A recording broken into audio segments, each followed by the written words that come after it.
إن الحمد لله نحمده ونستعينه ونستغفره ونؤمن به ونتوكل عليه ونعوذ بالله من شرور أنفسنا ومن سيئات أعمالنا من يهده الله فلا مضل له ومن يضلله فلا هادي له ونشهد أن لا إله إلا الله وحده لا شريك له ونشهد أن سيدنا ومولانا محمدا عبده ورسوله أما بعد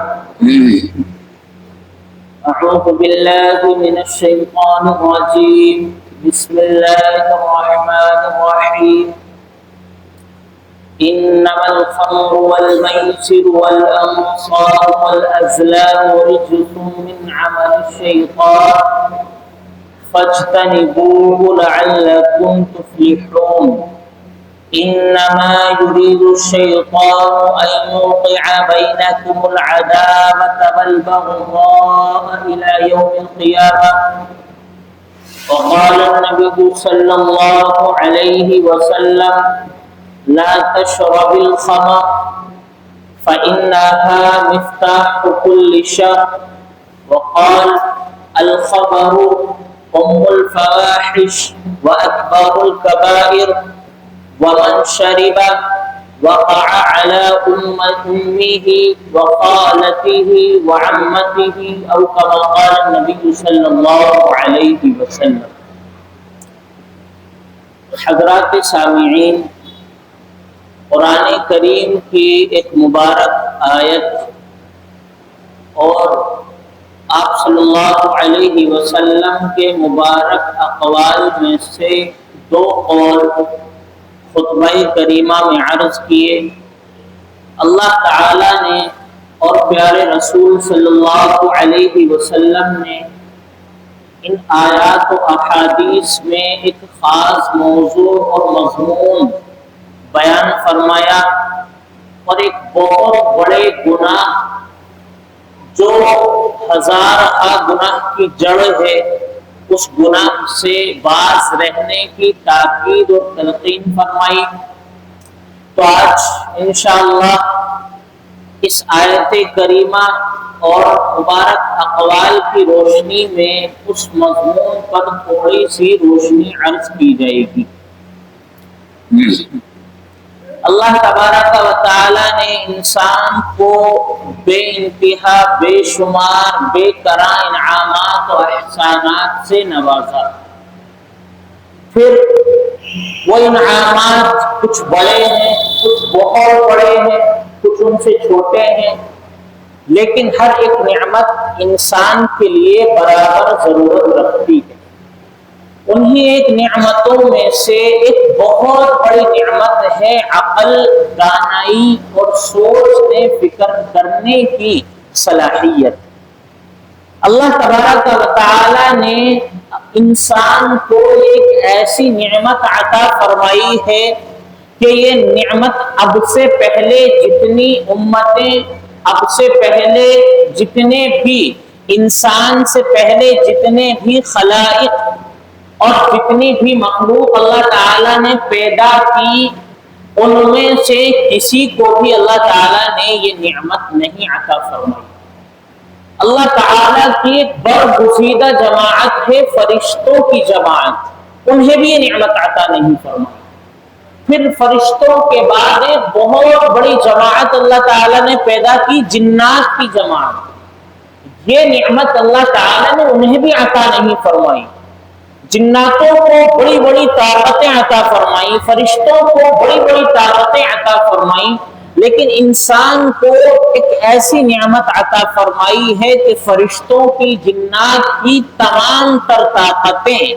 انسان کی اس نعمت کے آگے آ کر اپنے ہتھیار ڈال دیتی ہے. وہ نعمت ہے عقل، دانائی، سوچنے اور فکر کرنے کی صلاحیت. آپ دیکھیں انسان ایک چھوٹے سے ہاتھ پہ رکھتا ہے، لیکن اپنی عقل کی صلاحیت کی بنا پر بڑے بڑے ہوائی جہاز تیار کیے ہیں، بڑے بڑے جو ہے سیٹلائٹس تیار کیے ہیں۔ انسان اس دنیا میں رہتا ہے، زمین پر رہتا ہے، لیکن آسمان کی سیر کر سکتا ہے اس عقل کی بنا پر۔ انسان یہاں بیٹھا ہوا ہے، یہاں سے آگے 10 کلومیٹر، یہ اس سے بھی آگے دور تک یہاں بیٹھ کر اپنی آواز پہنچا سکتا ہے، یہ عقل کی نشانی ہے۔ اسی طرح بڑے بڑے جو ہے ایروپلینز تیار کیے، ٹرینز تیار کی، سواریاں تیار کی، اور بہت ساری ایسی چیزیں ہیں جن سے ہم اور آپ 24 گھنٹے کی زندگی میں برابر فائدہ حاصل کرتے رہتے ہیں۔ یہ تمام چیزیں انسان نے تیار کی صرف ایک اللہ تعالی کی دی ہوئی نعمت سے۔ وہ نعمت ہے عقل، وہ نعمت ہے دانائی، سوچنے کی صلاحیت جو اللہ تعالیٰ نے انسان کو دی ہے، وہ انسان سے پہلے کسی بھی مخلوق کو اللہ تعالیٰ نے عطا نہیں فرمائی۔ انسان سے پہلے جتنی بھی مخلوق ہیں سب کے سب روبوٹ کی طرح ہیں۔ روبوٹ ہوتا ہے، اس کے اندر کچھ پروگرام، کچھ فنکشنز فٹ کیے جاتے ہیں۔ وہ روبوٹ صرف وہی کام کر سکتا ہے جو فنکشنز، جو چیزیں اس کے اندر ڈاؤن لوڈ انسٹال کی گئی ہے۔ اسی طرح انسان سے پہلے جتنی بھی مخلوقات ہیں وہ صرف وہی کام کرتی ہیں جن کاموں کو کرنے کا اللہ تبارک و تعالیٰ نے ان کو حکم دیا۔ فرشتے ہمہ وقت اللہ تبارک و تعالیٰ کے احکام کی پیروی میں لگے رہتے ہیں، کیونکہ ان کو اللہ تعالیٰ نے وہ صلاحیت دی ہی نہیں ہے کہ وہ اللہ تعالیٰ کے حکم سے ہٹ کر کوئی اور کام کر سکیں۔ لیکن اللہ تعالیٰ نے انسان کو ایسی صلاحیت دی ہے کہ یہ اللہ تعالیٰ کے تمام تر احکامات کو تو پورا کر ہی سکتا ہے، اس کے علاوہ بہت سارے ایسے کام انجام دے سکتا ہے جو انجام نہیں دے سکتی۔ یہ کمال ہے اللہ تعالیٰ کی ایک بہت بڑی نعمت عقل کا، جو صرف اور صرف انسان کو دی گئی۔ اب ایک چیز آتی ہے، ایک گناہ آتا ہے، یہ گناہ آتا ہے اور انسان کو اللہ تعالیٰ نے جس بنا پر اشرف المخلوقات بنایا ہے اس بنا پر وہ گناہ آتا ہے، پانی پھیر جاتا ہے۔ جو انسان اشرف المخلوقات تھا، جو انسان فرشتوں سے بھی زیادہ افضل تھا، وہ انسان اب جانوروں سے بھی زیادہ بدتر ہو جاتا ہے۔ وہ انسان عقل و فکر کی صلاحیت کو کھو دیتا ہے، اچھائی برائی کیا ہوتی ہے اس تمیز کو کھو دیتا ہے، کون بڑا ہے کون چھوٹا ہے، تمیز تہذیب کیا ہوتی ہے، بے شرمی بے حیائی حیا کیا ہوتی ہے، ان تمام چیزوں کے فرق کو بالائے طاق رکھ دیتا ہے صرف ایک گناہ کی بنا پر، جو گناہ موجودہ زمانے میں ایک وائرس کی طرح ہماری نوجوان نسل میں بڑھتا چلا جا رہا ہے۔ وہ گناہ ہے نشہ ہونا۔ یہ نشہ اللہ تعالیٰ کی دی ہوئی اس بہت بڑی نعمت کو بیکار کر دیتا ہے، اور جو انسان سب سے افضل تھا وہ نالوں میں، گلیوں میں، سڑکوں پر، فٹ پاتھ پر، نالیوں میں پڑا ہوا ملتا ہے، جانوروں کے ساتھ کھا رہا ہوتا ہے، جانوروں کے ساتھ سو رہا ہوتا ہے۔ یہ ایک گناہ انسان کو یہاں سے یہاں پہنچا دیتا ہے۔ یہ گناہ ہے شراب نوشی، حرام آور چیزوں کا، نشہ آور چیزوں کا استعمال کرنا۔ اللہ تبارک و تعالیٰ نے اس گناہ سے بچانے کے لیے اور انسان کو اشرف المخلوقات کے درجے پر رکھنے کے لیے قرآن کریم میں بے شمار جگہوں پر اس گناہ سے آگاہ فرمایا اور منع فرمایا۔ چنانچہ قرآن کریم کی آیات ہے انما الخمر والمیسر والانصاب والازلام رجس من عمل الشیطان، کہ بے شک شراب نوشی کرنا، جوا کھیلنا اور اسی طرح اور گندے کام کرنا، یہ تمام کے تمام شیطانی عمل ہیں۔ اللہ تبارک و تعالیٰ نے اس آیت کریمہ میں شراب نوشی کو حرام فرمایا اور جب یہ آیت کریمہ نازل ہوئی، اس آیت کریمہ کے نازل ہونے سے پہلے صحابہ کرام کی ایک بہت بڑی جماعت شراب نوشی کے اس گناہ میں مبتلا تھی، کیونکہ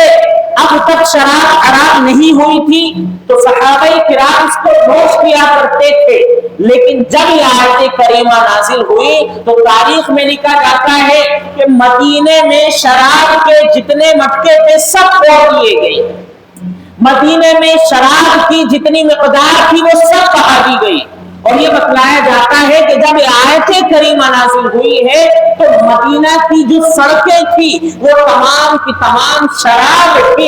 شراب کی مقدار سے گلی پڑی ہوئی تھی، اور شراب اتنی مقدار میں صحابہ کرام نے توڑ پھینکی تھی۔ یہ صحابہ کرام کا عمل تھا۔ اللہ تبارک و تعالیٰ نے اس آیت کریمہ میں بہت بڑے گناہ سے شراب نوشی کا مقابلہ فرمایا۔ اللہ تعالیٰ فرماتے ہیں انما الخمر والمیسر، کہ شراب نوشی جوئے کی طرح ہے، جس طرح جوئے میں انسان اپنے مال کو خراب کرتا ہے، اپنے مال کو ضائع کرتا ہے، اسی طرح شراب نوشی میں انسان اپنی جسم، اپنی صحت، اپنے عائلی جو معاملات ہیں، اپنے خاندانی جو معاملات ہیں، ان تمام کو تباہ و برباد کر بیٹھتا ہے۔ پھر آگے اللہ تبارک و تعالیٰ نے اس شراب نوشی کو شرک سے مماثلت دی ہے، یعنی جس طرح شرک ایک بہت بڑا گناہ ہے اور اللہ تبارک و تعالیٰ سے بہت دور لے جا پھینکتا ہے، اسی طرح شراب نوشی بھی ایک بہت بڑا گناہ ہے اور اللہ تبارک و تعالیٰ سے، اسلامی احکامات سے، اسلامی تعلیمات سے بہت دور لے جا پھینکتا ہے۔ یہی وہ گناہ ہے جو آپس میں بھائی بہنوں کو لڑواتا ہے، یہی وہ گناہ ہے جو ماں باپ کی عزت کو بے احترامی میں بدل دیتا ہے، یہی وہ گناہ ہے جو میاں بیوی جیسے نکاح جیسے پاک رشتے کو توڑ پھینکتا ہے، یہی وہ گناہ ہے جس کی بنا پر انسان افضل المخلوقات میں سے ہونے کی بنا پر بھی وہ جو ہے کتوں میں، بلیوں میں اور گندے گندے جانوروں میں جا ملتا ہے، اسی ایک گناہ کی بنا پر۔ آپ صلی اللہ علیہ وسلم کی مبارک حدیث ہے لا تشرب الخمر فإنها مفتاح كل شر، کہ شراب نوشی مت کرو، شراب مت پیو، کیونکہ شراب بہت سارے گناہوں کی جڑ ہے۔ اس ایک گناہ سے بے شمار بے انتہا گناہوں کے دروازے کھل جاتے ہیں، انسان اس میں بے ہوش ہو کر اپنے نکاح جیسے پاک رشتے کو توڑ بیٹھتا ہے، اس میں بے ہوش ہو کر اللہ انسان جو ہے بھائی بہنوں کے، ماں باپ کے رشتوں کو بے احترامی بے عزتی کر بیٹھتا ہے۔ اسی گناہ کی بنا پر اللہ تبارک و تعالیٰ کی عبادت سے دور ہو کر اسلامی حدود کو پار کر کر کفر کی حدود میں داخل ہو جاتا ہے۔ انسان بے ہوشی میں بہت ساری غلط باتیں اپنی زبان سے نکالتا ہے، بہت ساری ایسے گناہ وہ کر بیٹھتا ہے جو اسلام میں قطعاً الاؤ نہیں، قطعاً جائز نہیں ہے، اور ان گناہوں کو کرنے کی بنا پر وہ اسلامی حدود سے باہر ہو جاتا ہے۔ اس لیے اللہ تبارک و تعالی نے آپ صلی اللہ علیہ وسلم نے اس بڑے گناہ سے بہت ساری آیات کریمہ میں اور آپ صلی اللہ علیہ وسلم نے بہت ساری احادیث مبارکہ میں منع فرمایا ہے۔ اگر آپ اس کے علاوہ اور کوئی گناہ کر بیٹھتے ہیں تو آپ ایک لمٹ کے بعد، ایک وقت کے بعد اس گناہ سے واپس آ جائیں گے، اس گناہ سے توبہ کریں گے، باز آ جائیں گے، لیکن ایک یہ گناہ ایسا ہے کہ لت کی طرح لگتا ہے، انسان جب اس میں گھستا ہے تو گھستا چلا جاتا ہے، اس کا واپس آنا ایک بہت مشکل کام ہو جاتا ہے، اور انسان کی جسم کو، انسان کے جو ہے دین کو، انسان کے جو ہے خاندانی رشتوں کو اور جو ہے بہت سارے نقصانات یہ ایک گناہ پہنچاتا ہے۔ اور یہ گناہ موجودہ زمانے میں ہماری نوجوان نسل میں بہت زیادہ بڑھتا چلا جا رہا ہے۔ شراب کو اب لوگوں نے نام بدل کر جائز اور حلال کرنے کی کوشش کی۔ بہت سارے حضرات شراب کو بیئر کا نام دیتے ہیں اور اس کو حلال کرنے کی کوشش کرتے ہیں، کہتے ہیں کہ شراب حرام ہے، بیئر شراب نہیں ہے، یہ تو چند فروٹ کے جوس کا مجموعہ ہے، یہ ایک طرح کے بہت سارے فروٹ کا جوس ہے، اس کو پینے میں کیا برائی ہے؟ آپ صلی اللہ علیہ وسلم کی ایک مبارک حدیث ہے، آپ علیہ السلام نے ارشاد فرمایا، اس کا مفہوم ہے کہ آگے چل کر ایک زمانہ آئے گا کہ بہت سارے لوگ شراب کا نام بدل کر اس کو حلال اور جائز کرنے کی کوشش کریں گے۔ چنانچہ آج وہی زمانہ ہے، شراب کو جو ہے اب لوگوں نے بیئر کا نام دیا ہے، سوڈے کا نام دیا ہے، انرجی ڈرنکس کا نام دیا ہے، اور اس کے علاوہ اور بہت سارے پاؤڈرز چل رہے ہیں جو نشہ آور ہیں۔ ان کو انسان نے شراب کا نام ہٹا کر اس پہ کسی اور چیز کا لیبل لگا دیا ہے اور اس کو حلال کرنے کی ایک ناکام کوشش کی ہے۔ یاد رکھیں، اللہ تعالیٰ نے صرف شراب نہیں بلکہ جتنی بھی نشہ آور چیزیں ہیں ان تمام چیزوں کو حرام قرار دیا ہے، اور جتنے بھی سوکھے ہیں یا گیلے ہیں، جتنے بھی نشے ہیں، تمام کے تمام اسلام کے اندر ناجائز ہیں، حرام ہیں، اور ان کو پینے سے وہی گناہ ملے گا جو شراب پینے کا گناہ ہے۔ آپ اللہ تبارک و تعالیٰ کی سزا کے اتنے ہی مستحق بنیں گے جتنا شراب پینے پر سزا کے مستحق بنتے ہیں۔ آج کی نوجوان نسل نے جو یہ ناجائز اور حرام چیزوں کو جائز کرنے کی کوشش کی ہے، اس سے ہم مسلمانوں کو، ہماری نسلوں کو، ہماری نوجوان نسل کو بچنے کی ضرورت ہے۔ اس ایک گناہ سے انسان اسلام سے بھی دور ہوتا ہے، رشتے خاندانوں سے بھی دور ہوتا ہے، معاشرے سوسائٹی سے بھی دور ہوتا ہے، اور بہت سارے نقصان کا سامنا انسان اس ایک گناہ کی بنا پر کر بیٹھتا ہے۔ لہذا ہم مسلمانوں کو اس بڑے گناہ، اس ناجائز اور حرام گناہ، اور اس ایک ایسے گناہ جو اپنے اندر بے شمار گناہ لیے بیٹھا ہے، ایسے گناہ سے ہم مسلمانوں کو موجودہ زمانے میں بچنے کی بے انتہا ضرورت ہے۔ لہذا ہم خود بھی خیال رکھیں، اپنی نسلوں کا خیال رکھیں، اپنی نوجوان لوگوں کا خیال رکھیں کہ ہمارے بچے، ہماری نوجوان نسل کن کن چیزوں کا استعمال کرتی ہیں، کیا کیا حرام اور چیزیں لیتی ہیں، کن لوگوں میں بیٹھتی ہیں، کن صحبت کا استعمال کرتی ہیں۔ ان تمام باتوں پر موجودہ زمانے کے والدین کو غور کرنے کی ضرورت ہے۔ اللہ تبارک و تعالی اس جیسے بہت بڑے گناہ سے اللہ تعالی ہم سبھی کو بچائے، ہماری حفاظت فرمائے۔ آمین ثم آمین، وآخر دعوانا الحمد للہ رب العالمین۔